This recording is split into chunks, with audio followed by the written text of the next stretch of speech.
तो गाइस कैसे हैं आप सब लोग। ग्रीन कार्नेशंस के एपिसोड 250 के साथ हाजिर है। तो लास्ट एपिसोड के एंड पे हमने देखा था कि हमारा लिंजुई जो होता है प्रिंसेस को अपने पास 3 एलिमेंट वाला सीड देता है और उसके बाद फादर वहां पर पहुंचता है और फादर वहां पर आने के बाद अपनी बेटी से कहता है कि तुम्हें वापस 6 एरिया में जाना होगा, घर वापस चली जाओ, जबकि इस लड़की को मैं खुद ही वहां पर ले जाऊंगा। प्रिंसेस अपने फादर की बात मान जाती है और वहां से वापस जाने के लिए रेडी हो जाती है। जबकि उसके चले जाने के बाद फादर जहाँ पर हमारे लिंजुई से बात करते हैं, उसे कहते हैं तो फिर ठीक है, हमें यहाँ पर उस सिलेक्शन प्रोसेस के बारे में बात करना होगी। तो इसका मतलब यह है कि अब सिलेक्शन प्रोसेस के बारे में सिर्फ तुम ही कुछ कर सकते हो, तुम्हें सीक्वेंस टेस्ट को देना होगा। तुम्हारा लिंजुई से कहता है हम लोग उस बारे में तो बात करेंगे, लेकिन उससे पहले यहाँ पर मुझे तुम्हें किसी और बारे में बात करनी है। तुम्हारा लिंजुई से कहता है क्या तुम नैनगोंग मिंग को जानते हो। तो ये बात सुनने के बाद फादर अपने साथियों से कहते हैं तुम सभी लोग यहाँ से चले जाओ, मुझे अकेले में से बात करनी है। सभी लोग वहाँ चले जाते हैं। उन सभी के चले जाने के बाद फादर हमारे लिंजुई से कहते हैं तुम्हें इस बारे में कैसे पता चला, तुम्हें ये नाम कहाँ से पता चला नैनगोंग मिंग, क्या तुम्हें यहाँ पर नैनगोंग फैमिली वालों ने भेजा है। तुम्हारा लिंजुई से कहता है नहीं, मेरा नैनगोंग फैमिली से कोई भी ताल्लुक नहीं है। तो उसे कहते तो फिर लगता है कि तुम्हें यहाँ पर ये सारी बातें ज़ेनज़ेन ने बताई होंगी। तुम्हारा लिंजुई से कहता है ज़ेनज़ेन ने मुझे इस बारे में थोड़ा बहुत बताया है, लेकिन मैं बाकी सब कुछ भी जानना चाहता हूँ, क्या तुम मुझे सारी बात बता सकते हो। मास्टर फैन मिंग से कहते हैं अच्छा ठीक है, फिर मैं तुम्हें यहाँ पर इस बारे में बताता हूँ, लेकिन मेरी एक बात को याद रखना है, ये वाली बात एक टॉप क्लास की सीक्रेट है, कॉन्फिडेंशियल इन्फॉर्मेशन है, ये हम लोग किसी को भी नहीं बताते, यहाँ तक कि मेरे अपने कबीले के लोगों को भी इस बारे में कुछ भी नहीं पता, यानी सेक्टर के लोगों को नहीं पता। इनके के जो ओरिजिन्स हैं वो वाकई में बहुत ज्यादा ग्रेट है। तो ये बात यहाँ पर फैल जाती है, तो मुझे लगता है कि 6C एरिया जो है ये बाउंडलेस सी को एक बड़े डिजास्टर को फेस करना पड़ेगा, यानी कि हमारे सेक्टर को एक बहुत ही बड़े डिजास्टर को फेस करना पड़ सकता है। तुम्हारा लिंजुई से कहता है अच्छा ठीक है, मुझे आगे बताओ, इस बात को किसी को भी नहीं बताऊंगा। साथ ही वो सोच रहा था, लगता है कि ये वाली जो डिवाइन पावर है स्वॉल्विंग द स्टार स्काई बाकी में बहुत ज्यादा पावरफुल है, लगता है किसी बहुत ही पावरफुल बंदे से यहाँ पर आई है, तो मुझे यहाँ पे इसको मास्टर करने के लिए बैकग्राउंड हिस्ट्री जानना पड़ेगी। इसके साथ ही फादर उसे बताना स्टार्ट करते हैं, वो उसे कहते हैं मिंगियर यानी कि नैनगोंग मिंग अभी एक सेंटस हुआ करती थी, नैनगोंग फैमिली की तरफ से वो एक बहुत ही पावरफुल सेंटस हुआ करती थी। हमारी बाउंड्री सी के अंदर एक बहुत ही पावरफुल फैमिली थी जिसका नाम नैनगोंग फैमिली था, और यहाँ की 10 बड़ी पावरफुल फैमिलीज में से वो एक बहुत ही पावरफुल फैमिली थी। नैनगोंग फैमिली की पावर्स को 2 लेवल्स में तकसीम किया जाता था, एक प्राइमरी पावर्स हुआ करती थी और दूसरी सेकेंडरी पावर्स थी, और हमारी जो नैनगोंग मिंग थी उसके पास प्राइमरी पावर्स थी, यानी कि वो बहुत ज्यादा स्ट्रॉन्गेस्ट थी। पर फादर अपनी तारीफ भी कर देते हैं, वो कहते हैं जब मैं जवान था तब मैं बहुत ज्यादा खूबसूरत था और बहुत ज्यादा हैंडसम था, कि मैं बहुत ज्यादा क्यूट दिखता था, जिसकी वजह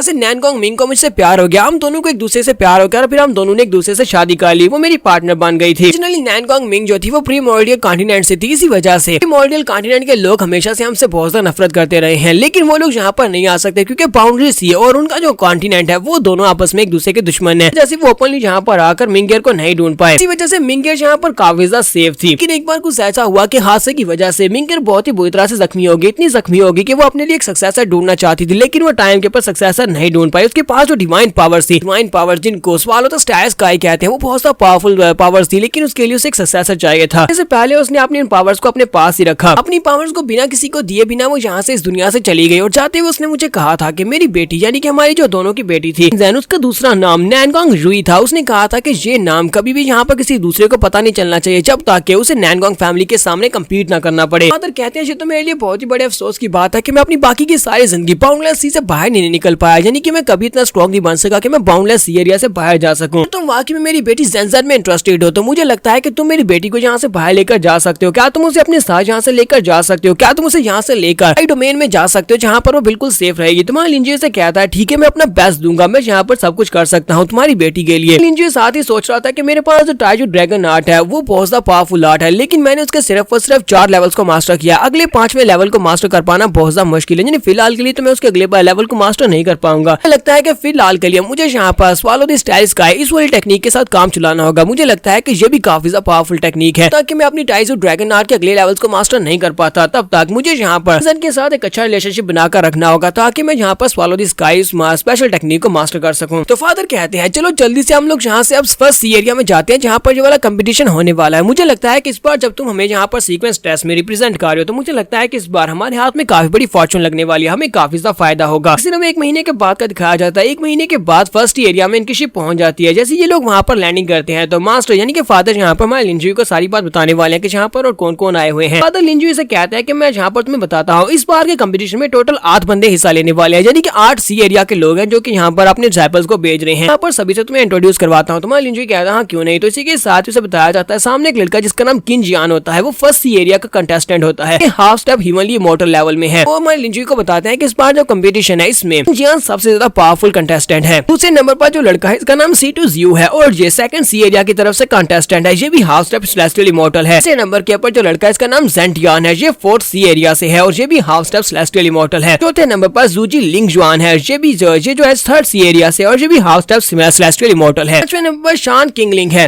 जो कि 22nd सी एरिया से यहाँ पर आई है और इस वक्त अपनी प्रूविंग डाव के पिनेकल पर है। और उसके बाद जू लॉन्गजियांग है जो कि यहाँ पर 10th सी एरिया की तरफ से और ये इस वक्त अपनी प्रूविंग डाव राम पर है। तो मान लिंजुई से कहता है कि तुमने यहाँ पर कहा कि वो लड़की 22 एरिया से आई है, अब जबकि यहाँ पर 22 सी एरियाज है तो फिर बाकी के 22 एरियाज के लोग कहाँ पर है? यहाँ पर सिर्फ और सिर्फ 8 सी एरिया के लोग हिस्सा क्यों ले रहे हैं, बाकी के सभी क्यों नहीं आए? तो उसे कहते हैं यहाँ पर सभी के सभी सी एरियाज जो है ये सभी लोग आपस में एक दूसरे के दुश्मन है, सभी लोग एक दूसरे से फाइट करते रहते हैं। वजह से ये लोग यहाँ पर कंपटीशन में अपने लोगों को नहीं भेज रहे, बाकी के जिन लोगों ने अपने कंपटीशन में अपने लड़कों को नहीं भेजा इसका मतलब यह है कि वो बहुत ज्यादा कमजोर है, इतने कमजोर है कि वो लोग यहाँ पर अपने लोगों को नहीं भेज सकते। और उनके लोग अगर यहाँ पर आ भी जाते हैं तभी वो कंपटीशन को जीत नहीं सकते क्योंकि उनके कल्टीवेशन लेवल्स बहुत ज्यादा कम है। यही बात यहाँ पर 5th सी एरिया की 5th सी एरिया के बारे में कहा जाता है कि वहाँ के लोग उनके लोग बहुत ज्यादा स्ट्रॉन्ग है और कहा जा रहा है कि वो लोग इस बार के फिनाले में अपीयर होंगे, यानी कि फिनाले से पहले वो लोग बिल्कुल भी अपीयर नहीं होने वाले। लिंजुई से कहता है चलो ये बात है, तो इसी के साथ ही वो से कहते हैं वहाँ पर सामने देखो वहाँ पर कौन है, तो वहाँ पर 5th सी एरिया की तरफ से लिंजुआन होता है। लिंजुआन अपने मास्टर के साथ वहाँ पर आया होता है, तो वहाँ लिंजुई से देखते कहता है ये तो लिंजुआन है। तो फाइनली यहाँ पर मुझे कोई ऐसा मिला जिसको मैं जानता हूँ। लिंजुआन वहाँ पर आते और आते साथ ही हमारे लिंजुई को मास्टर कहने लगता है, लेकिन हमारा लिंजुई वॉइस ट्रांसमिशन को यूज करते हुए कहता है लिंजुआन प्लीज थोड़ी देर के लिए यहाँ पर मुझे पहचानने का नाटक करो, यहाँ पर मुझे मास्टर नहीं करोगे? तो वो कहता है ठीक है मास्टर, मैं तुम्हें यहाँ पर दोबारा मास्टर नहीं कहूंगा। फादर फैनमिंग हमारे लिंजुई से कहते हैं ये 5th एरिया के सी लॉर्ड है। 5th एरिया के सी लॉर्ड को ये जो बच्चा है ये अभी कुछ दिनों पहले ही मिला है और ये काफी ज्यादा स्ट्रॉन्ग है, हालांकि ये बहुत ज्यादा यंग है लेकिन इसकी कल्टीवेशन लेवल इस वक्त half step celestial immortal level तक है। हम यहाँ पर इसको बिल्कुल भी अंडर एस्टिमेट नहीं कर सकते। तो मान लिंजुई कहता है ठीक है मैं इसको बिल्कुल भी अंडर एस्टिमेट नहीं करूंगा। इसी के साथ ही वहाँ पर वेनरेबल पहुंच जाते हैं। यहाँ पर इनके लोग जो वेनरेबल होते हैं उसका नाम वेनरेबल वोया होता है। वेनरेबल वोया जैसे वहाँ पर आते हैं ये सभी लोग उसके सामने झुकते हुए रिस्पेक्ट देते हैं, जबकि मान लिंजुई उसकी तरफ देखते ही कहता है ये वेनरेबल वोया इसका जो ऑरा है जो बहुत ज्यादा पावरफुल है, लगता है कि यहाँ पर जितने लोग हैं उन सभी से ये ज्यादा स्ट्रॉन्ग है, यानी कि ये हाफ स्टेप सेलेस्टियल इमॉर्टल से भी ज्यादा स्ट्रॉन्ग है। तो एम्परर वोया उन सभी लोगों के सामने आकर रुकते हैं और उन सभी लोगों से कहते हैं चलो ठीक है मैं तुम सभी लोगों को यहाँ पर सीक्वेंस सिलेक्शन टेस्ट के बारे में बताता हूँ, यहाँ पर इसके रूल्स के बारे में बताऊंगा, सारी डिटेल्स के बारे में बताऊंगा। सभी लोगों को ये बात अच्छी तरह से पता होगी कि सीक्वेंस बनने का मतलब क्या है, सीक्वेंस का मतलब क्या हो सकता है। सीक्वेंस ट्रायल का मकसद यह है कि तुम सभी लोगों के यहाँ पर टेस्ट होने वाला है, तुम सभी के टेस्ट में से जो भी यहाँ पर पास होंगे उनमें से